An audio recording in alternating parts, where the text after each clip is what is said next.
Hello friends, आप सभी का अपने HDS ट्यूटोरियल पर स्वागत है। तो आज हम लोग क्लास 9th का रजिस्ट्रेशन आप लोग किस तरीके से कीजिएगा यहाँ पर मैं आप लोगों को बताने वाला हूँ। ये जो फॉर्म है आपको आपके स्कूल से मिल जाएगा। स्कूल से लेकर आप इस फॉर्म को भर लीजिएगा और स्कूल में ही जमा कर दीजिएगा। तो चलिए, आप लोगों से कोई गलती ना हो इसलिए मैं यहाँ पर आप लोगों से ये फॉर्म को भर कर बताऊँगा किस तरीके से भरना है, यानी कि आप लोगों को बस बताऊँगा क्या क्या भरना है। देखिए, ये जो फॉर्म है 2023-25 सेशन के लिए है। अभी आप लोग क्लास 9th में है, अभी आप लोगों का रजिस्ट्रेशन हो जाएगा, फिर 2025 में क्लास 10th का फाइनल एग्ज़ाम होगा। यह जो रजिस्ट्रेशन है वो क्लास 9th के लिए है, लेकिन क्लास 11 का भी लगभग सेम ही रहेगा। अगर आपको क्लास 11 का भी चाहिए तो नीचे कमेंट कीजिएगा, मैं क्लास 11 के लिए भी इस तरीके से एक वीडियो बना दूंगा। तो चलिए, यहाँ पर हम लोग देखते हैं कि क्या क्या आपको भरना है और क्या क्या सावधानी आप लोगों को बरतनी है। देखिए, क्लास 9th का रजिस्ट्रेशन फॉर्म है 2023 के लिए, तो इसको आप अच्छी तरीके से देखिएगा और वीडियो काफ़ी ज़्यादा इंपॉर्टेंट है। अपने सभी दोस्तों के साथ वीडियो को शेयर कर दीजिएगा। झारखंड एकेडमिक काउंसिल का रजिस्ट्रेशन है, आप देख सकते हैं ऊपर हेडलाइन लिखा हुआ है झारखंड एकेडमिक काउंसिल, और यहाँ पर देखिए सेशन 2023-25 ऑनलाइन रजिस्ट्रेशन होगा, लेकिन इसको आपको ऑफलाइन अपने स्कूल में जमा करना है और स्कूल में जो आप डॉक्यूमेंट दीजिएगा, आप जो यहाँ पर डाटा दीजिएगा उसके आधार पर ऑनलाइन आपका रजिस्ट्रेशन किया जाएगा। यहाँ पर देखिए code and name of institute, यहाँ पर कोड आपको आपके स्कूल में मिल जाएगा। प्रिंसिपल को पूछिएगा या क्लास टीचर को पूछिएगा, रोल कोड यहाँ पर आपको दिया जाता है। और ये तो आपको याद भी रहना चाहिए, क्योंकि आप जब अपना रिजल्ट डाउनलोड कीजिएगा 9th क्लास का हो या फिर 10th का हो, तो उस समय ये रोल कोड ज़रूरत पड़ता है। और यहाँ पर आपको अपना स्कूल का नाम भी लिखना है, ठीक है। यहाँ पर देखिए, यहाँ पर रोल कोड देने के बाद यहाँ से शुरू कीजिएगा लिखना, और नीचे पूरा यहाँ तक में आप लिख सकते हैं। काफ़ी अच्छा खासा स्पेस है, अच्छी तरीके से स्कूल का नाम लिखिएगा। कोशिश कीजिएगा इंग्लिश लेटर में लिखिए और बोल्ड लेटर यानी कि बड़ा लेटर में, जैसे A B इस तरीके से, C D इस तरीके से बोल्ड लेटर में अच्छी तरीके से सुंदर लिखना है। ओवर राइटिंग करने का कोशिश मत कीजिएगा, बचिएगा ओवर राइटिंग से। फिर देखिए नेक्स्ट, यहाँ पर name of student, name of student यहाँ पर काफ़ी सारा स्पेस दिया गया है, यहाँ पर है और नीचे भी है। तो यहाँ पर आपको अच्छी तरीके से नाम लिखना है। फॉर एग्जांपल यहाँ पर मैं अभय सिंह लिखूँ तो यहाँ पर A बड़ा अक्षर में लिखना है, B H इस तरीके से HAY अभय। फिर टाइटल लिखने से पहले यहाँ पर एक स्पेस छोड़ देना है, फिर सिंह लिखना है SINGH इस तरीके से आपको लिखना है।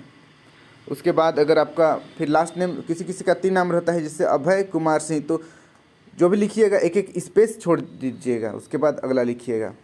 उसके बाद देखिए आगे next, second number date of birth, यहाँ पर आपको डेट ऑफ बर्थ लगाना है। फॉर एग्जांपल मेरा 1 जनवरी है तो यहाँ पर 0 फिर 1, यहाँ पर भी 0 फिर 1, और इधर जो कुछ भी रहेगा उसको लगा दीजिएगा। ध्यान रखिए 2011 से पीछे का ही होना चाहिए, ठीक है। इस चीज़ को आपको ध्यान में रखना है, मैंने कई बार वीडियो के माध्यम से बताया है आपको।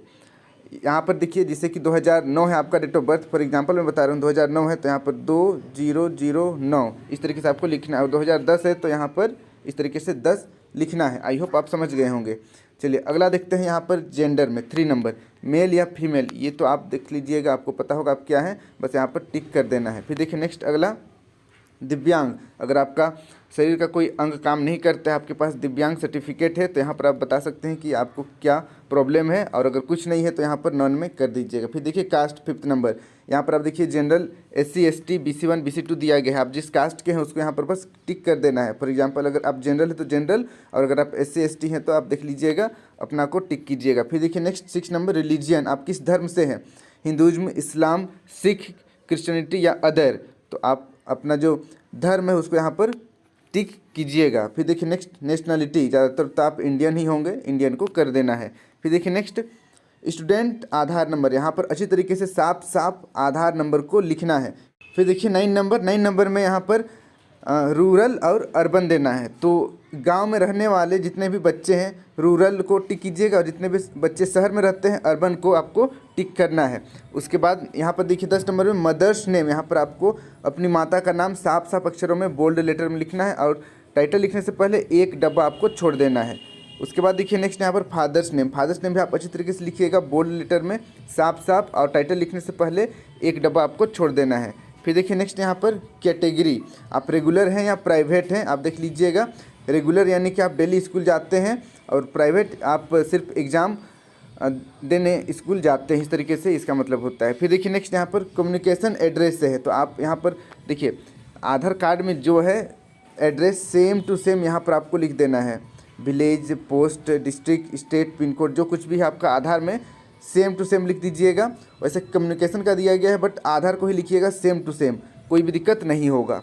फिर देखिए नेक्स्ट अगला है ब्लॉक। आप जिस ब्लॉक में रहते हैं ब्लॉक यहाँ पर मेंशन कर देना है साफ साफ अक्षरों में। फिर देखिए डिस्ट्रिक्ट, आप जिस ज़िले में रहते हैं उसको यहाँ पर मेंशन करना है। फिर स्टेट, तो आप सभी का आई होप झारखंड ही होगा, और अगर आप बाहर रहते हैं तो बाहर का भी आप दे सकते हैं। फिर देखिए नेक्स्ट पिन कोड, आपको अपना पिन कोड भी यहाँ पर अच्छी तरीके से देना है। फिर कॉन्टैक्ट नंबर, यहाँ पर अपना मोबाइल नंबर दे देना है, और वैसा मोबाइल नंबर दीजिएगा जो एक्टिव रहेगा, अपना पेरेंट्स का दे सकते हैं।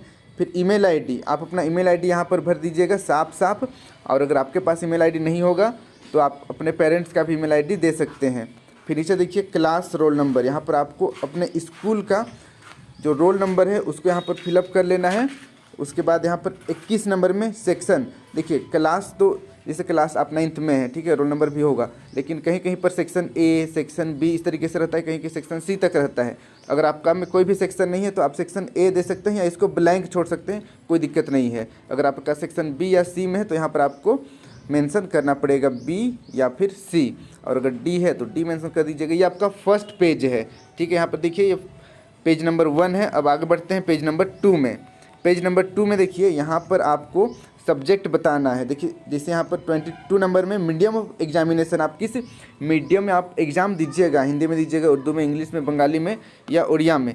तो यहाँ पर देखिए इंग्लिश मीडियम वाले इंग्लिश को टिक कीजिएगा और हिंदी मीडियम वाले हिंदी को टिक करना है। उसके बाद देखिए 23 नंबर में सब्जेक्ट ऑफर्ड, यहाँ पर देखिए लैंग्वेज 1, लैंग्वेज 2 और एडिशनल। आप इसको समझिए, देखिए मैथ तो सबको देना ही पड़ेगा एग्ज़ाम, इसका कोई उपाय नहीं है, देना है मतलब देना ही है। फिर साइंस तो देना ही है, कोई उपाय नहीं है, कोई अलग सब्जेक्ट नहीं होता है। उसके बाद एसएसटी भी आपको देना ही पड़ेगा एग्ज़ाम, यानी कि 3 सब्जेक्ट फिक्स हो गया। उसके बाद एडिशनल जो है वो आपका यहाँ पर बताना है। जैसे लैंग्वेज 1 में इंग्लिश हो सकता है या हिंदी हो सकता है। फिर लैंग्वेज 2 में हिंदी इंग्लिश दोनों में से एक, जैसे कि यहाँ पर मैं आपको भर के बता दूँ। पहला में आप हिंदी भर सकते हैं, हिंदी, और दूसरा में इंग्लिश। उसके बाद तीसरा में आप संस्कृत भर सकते हैं, संस्कृत हो गया। तो यहाँ पर आपको लैंग्वेज सेलेक्ट करना है। इंग्लिश मीडियम वाले पहले इंग्लिश को लिखेंगे यहाँ पर इंग्लिश, फिर दूसरा में हिंदी, और हिंदी मीडियम वाले पहले यहाँ पर हिंदी को लिखेंगे। और अगर कोई भी दिक्कत हो रहा है तो आप अपने क्लास टीचर से बात कीजिएगा, इजीली ये प्रॉब्लम सॉल्व हो जाएगा। लैंग्वेज बस बताना है, क्योंकि एरिया अलग अलग है, किसी को उड़िया में एग्ज़ाम देना है, किसी को बंगाली में, तो इस तरीके से लैंग्वेज अलग अलग हो सकता है। फिर देखिए यहाँ पर आपको रिसेंटली जो आजकल का फ़ोटो है, 3 महीने पहले का एक फ़ोटो यहाँ पर आप पेस्ट कर दीजिएगा। उसके बाद देखिए यहाँ पर काफ़ी बच्चे कंफ्यूज हो जाते हैं कि स्कूल यूनिफॉर्म वाला दें या नॉर्मल कोई भी चलेगा, तो स्कूल यूनिफॉर्म वाला ज़्यादा बेहतर रहेगा। तो स्कूल यूनिफॉर्म वाला आप फ़ोटो ले लीजिएगा, 3 महीने पहले का रहना चाहिए, ज़्यादा बेहतर रहेगा। फिर यहाँ पर आपको अपना साइन करना है। ये जो बॉक्स बना हुआ है, इस बॉक्स के अंदर ही आपको साइन करना है, और साइन भी आप एकदम ऑफिसर के जैसे मत कीजिएगा, अपना साफ साफ नाम लिखना है। स्मार्ट बन के रगड़ मत दीजिएगा, नहीं तो फिर वो इनवैलिड हो जाएगा, फिर दिक्कत हो जाएगा। आपको साफ साफ अपना नाम लिखना है। आप यहाँ पर स्मॉल लेटर से लिख सकते हैं, जैसे अभय, ABHAY, अभय, फिर सिंह, इस तरीके से आप लिख सकते हैं। स्मॉल लेटर में लिख सकते हैं, कोई दिक्कत नहीं है। बोल्ड लेटर में भी, बड़ा लेटर में भी आप लिख सकते हैं, हिंदी में भी लिख सकते हैं, इंग्लिश में भी लिख सकते हैं, बस डब्बा के अंदर, और स्टाइल नहीं मारना है। उसके बाद नीचे देखिए यहाँ पर sign of fathers and mothers, तो यहाँ पर देखिए आप अपने जो गार्जियन है उसका साइन यहाँ पर करा लीजिएगा, और अपना जो पेरेंट्स का साइन है वो जैसे करते हैं वैसे करेंगे, कोई दिक्कत नहीं है। उनका नाम लिखिए या फिर वो स्टाइल से साइन करे, कोई दिक्कत नहीं है, आपको स्टाइल यहाँ पर नहीं मारना है, ठीक है। तो चलिए आज के लिए इतना ही। और नीचे जो यहाँ पर देखिए फॉर इंस्टीट्यूट यूज़ ओनली, यहाँ पर आपको कुछ भी छेड़छाड़ नहीं करना है, ये स्कूल का काम है। इंस्टीट्यूट यहाँ पर कुछ जो नंबर है वो सब भरेंगे, इस तरीके से है। इसको आप अच्छी तरीके से भर लीजिए, मिस्टेक मत कीजिएगा। कुछ भी दिक्कत होता है तो अपने क्लास टीचर से या स्कूल के टीचर से बात करके ही फॉर्म भरिएगा, नहीं तो फिर बहुत दिक्कत होता है आप लोगों को क्लास 10th में। तो बस आज के लिए इतना ही। वीडियो अच्छी लगी तो वीडियो को लाइक करके चैनल को सब्सक्राइब कर लीजिएगा, और अपने सभी दोस्तों के साथ इस वीडियो को शेयर कर दीजिएगा, ताकि उन्हें भी इस वीडियो का लाभ हो सकेगा। Thank you for watching video. Have a good day.